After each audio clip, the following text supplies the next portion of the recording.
Əcid, bu qədər adamın başına nə gəlibsə, o formulun üzündən gəlib. İndi deyirsən, öz əlimizlə aparaq verək bunu cinayətkarlara. Cənab polkovnik, axıra qədər qulaq asmadan kəsib atmayın. Otur.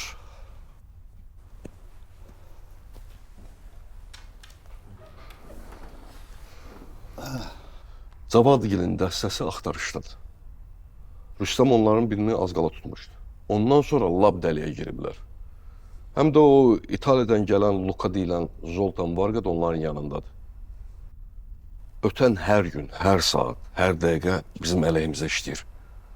Bir də ki, girovlar onların əlindədir, onlarda xəbərimiz yoxdur. Məcid, mənə bilmədiyim bir şeydir.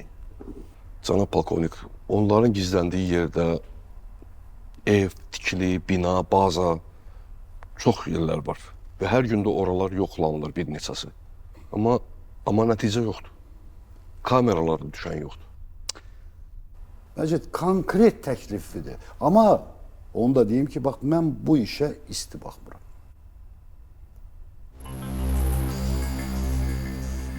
Cənab polkovnik, bu cinayətin üstünə açılmaq üçün mənə çağırmışsınız bura. Məcid,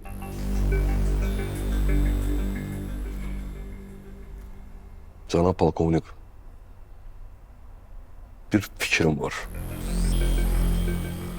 Əgər həyata keçirə bilsək, o dəstəni 2 günə tutarıq. Əgər onlar bizə tərəf gəlmirlərsə, yox. Biz onlar tərəfə gedərik. danış.